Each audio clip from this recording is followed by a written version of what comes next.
Welcome to Cat and Mouse Astrology. This is the full moon at 16 degrees of Taurus, a full lunar eclipse on November 8th, 2022. Hey, also election day in the US. What a big moon. This eclipse is really interesting because in 6 months from now, and eclipses often have a 6 month, a longer term impact on us. It's not often on the day that they happen. It's around the time that they happen that we have that we feel their impact. And in 6 months from now in May, we're going to have an eclipse in Scorpio that will be very much an interesting mirror of this eclipse. So let's take a quick look at it. This is just a quick review. Cat and Mouse will be back doing a live interchange in shortly, and we'll put that up as well. So here's our full moon in Taurus. This full moon in Taurus is conjunct Uranus and calls for a change, some kind of change. It's conjunct Uranus. You don't know what change. Sometimes the change is really sudden and unexpected. We don't always know. The sun stands with Venus and Mercury in opposition. So Venus is the ruler of Taurus, and Venus is opposite her loving home sign in the sign of Scorpio, where she really isn't so happy being. This may represent that what we hope and desire might feel very far away from us, or from where we should be headed. Let's put it that way. Because when we're at an eclipse, what that means is the nodes of the moon are closest to the sun and the moon as they are in their full moon or new moon transit. So right now we've got a very close lunar eclipse, and that lunar eclipse is conjunct Uranus and opposite Venus. So there's some symbology there that we want to unpack a little bit. We also, again, have the sun conjunct Mercury in Scorpio, and this may spotlight some transforming messages, as Scorpio is the sign of deep transforming things, and messages come from Mercury. Here's a general interpretation, and Kat and I will get into this a lot more deeply in our full review of this moon. A question you might ask yourself: can you let go of your emotional need for change and answer the call of making a strong foundation for everyone? This comes from the symbology. The symbology is from an eclipsed moon that's conjunct Uranus and opposite the sun, Mercury, and square Saturn. So we've got a big sky right now with a lot going on.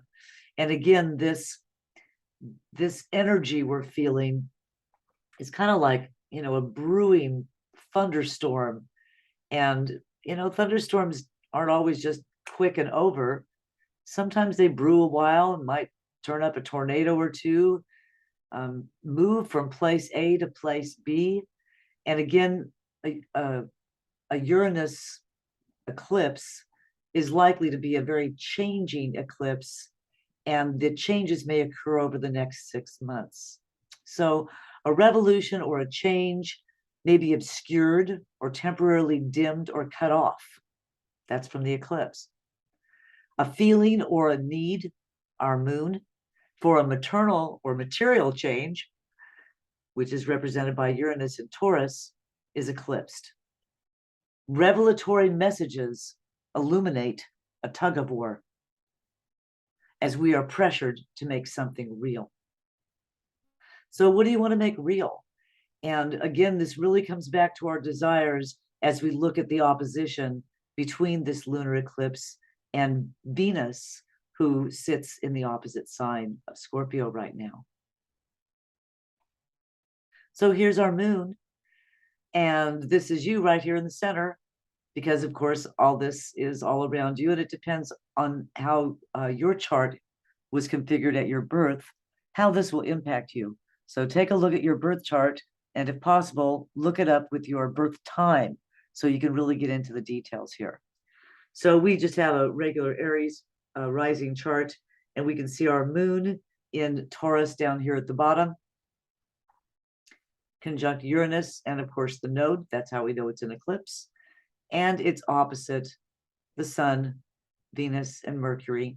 The Sun is conjunct Mercury. It's a little far from a conjunction with Venus, but Venus is square to Saturn, and Saturn is also square within 2 degrees to our Sun.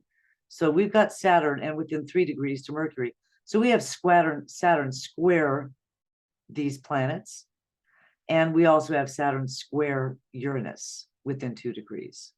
So this is a very tight square, and the open point over here may be a place where it has an impact on your chart. You want to take a look at that. Or if you have planets in any of these signs, Taurus, Scorpio, or Aquarius. So we've got some ease between Black Moon Lilith and Neptune.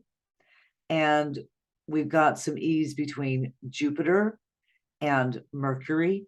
So there may be a way that we can communicate about this, maybe communicating about some things that are stuff we don't normally talk about, talking about things that are really unconscious or we may even be unaware of.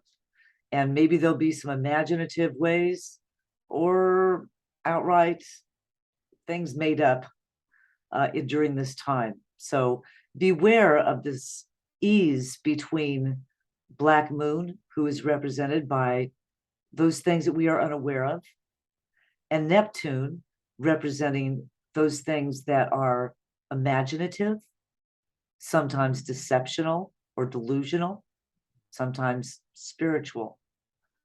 So again, could be a time for some strange deceptions or revelations of things we're unaware of. This eclipse has a few squares and a few trines. Let's take a look at those quickly. Again, we'll go into this in more depth soon. We've got Venus in Scorpio. That's Venus in high-heeled shoes and maybe wearing some black leather, as Rick Levine likes to say. Saturn is square Venus, so Venus is getting real here, and also square the eclipsed moon and Uranus in Taurus. So it's time to crystallize your deepest truths and your highest values in order to turn a corner, because that's what we're doing with the square. We're turning a corner. May not be an easy change, but a change that's required. And Saturn gives us some structure, so it may help us to crystallize those things that are Venusian. So think about how you might use this energy in a constructive way and what you'd like to see crystallized in your life. Now, at the same time, we have Mars squared Neptune, and that occurred on October 12th. It will occur again on November the 19th. And then it's going to station retrograde and go back and do it again on March the 14th when it stations direct. So here we may think about passion as being part of Mars's positive indication, and your dreams as being part of Neptune's positive indication. And the question might be, do you have the passion to act on your dreams? So again, some things to think about. These squares, I've put them here in some more detail. We've got the last Uranus square Saturn. I don't mean last forever. Obviously, it's going to happen again, but it's not going to happen for a long, long, long, long time. And right now, it's within 2 degrees on U.S. election day. And this tension that is created between Uranus and the moon, which is our emotions, and Saturn in Aquarius, which is the people, is very much reflective of what's going on both politically in the outer world and also within our lives, in our inner worlds. So a general interpretation of this: technology changes the structure of how we produce and distribute food, and rebellion changes the people's perspective. So we've had some big changes over the last couple of years, ever since we've started having these squares between Uranus and Saturn. We've seen the conflicts broiling, and that's going to start to dissipate as Saturn moves out of Aquarius and into Pisces in March. At the same time, Mars is going to go direct and finally leave Gemini. And we're going to have some sea changes. But we got to hang on the next 6 months, you guys. Got to hang on the next 6 months and be really aware of this energy and how its potential for impacting your life is real. This is a chance to choose between fate and free will. So choose your free will. Choose your actions carefully, Martian actions carefully, and beware your heart and soul. Here's some Sabian symbols, and Kat and I will go over these in a whole lot of detail, but I'll pause here if you want to take a look at them. We've got some squares coming up, and these are the points of the squares. So the Uranus square is at 16 degrees. An old teacher fails to interest his pupils in traditional knowledge, perhaps the inadequacy of past knowledge in a time of crisis. The Sabian symbol Saturn, it's at 18 degrees of Aquarius. A man's secret motives are being publicly unmasked. The Sabian symbol for the sun is 16 degrees Scorpio. A girl's face breaking into a smile. Kat doesn't like it when I go all political here, but gosh, gals, I hope you all went out and voted today. Today's the day to vote. And if you get out there and vote, all the girls' faces are going to break into a smile. And I mean a real smile. I think the last election we had 62% of people voted. If a whole bunch of women that haven't been voting before decided to go ahead and go on in and do it, just for the sake of their future, we could have a sea change, folks. This could be a real change. And of course, my name is Pollyanna, and this is the best of all possible worlds. We also have the Sabian symbol of Mercury at 15 degrees of Scorpio. Children playing around 5 mounds of sand. Kat's going to have some interesting ideas for that. And finally, the Sabian symbol for Mercury at 20 Scorpio is a woman draws away 2 dark curtains, closing the entrance to a secret pathway.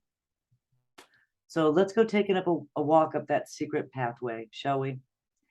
And align with the trines. We've got 3 major trines. On November 10th, we've got Venus trine Neptune.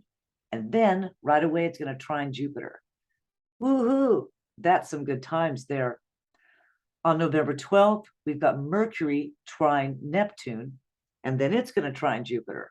Again, we've got a lot of good energy here. And on November 14th, the Sun trines Neptune, and then it will trine Jupiter. So to unravel the meaning just briefly here, Venus is our desires. Venus is our relations. Venus is that stuff that makes us feel so good. And Neptune, that higher octave of Jupiter, that breaking free of Saturn. And Neptune is the creative energy. Neptune is the dreamy energy. It also, again, can be the deceptive energy. But here we have it trined in a good configuration. That's a trine with a benefic planet. That's Venus. I say this is the time to go write a poem, go for a swim, write music or listen to music, enjoy yourself. When Mercury trines Neptune, just a couple days later, we might be talking about the joy we felt on November 10th.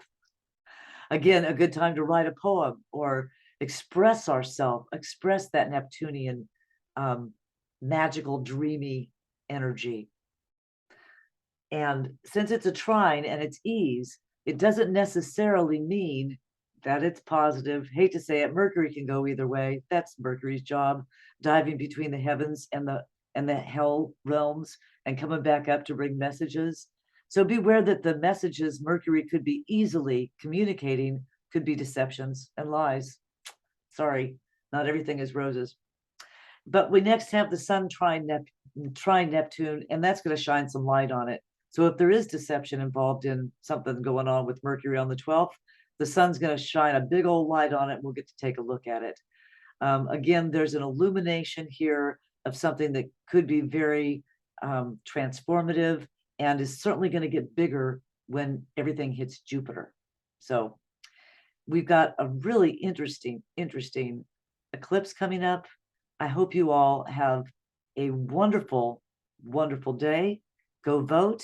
And Cat and Mouse Astrology will be back with a full and more in-depth look at this solar eclipse, this lunar eclipse, really soon. See y'all.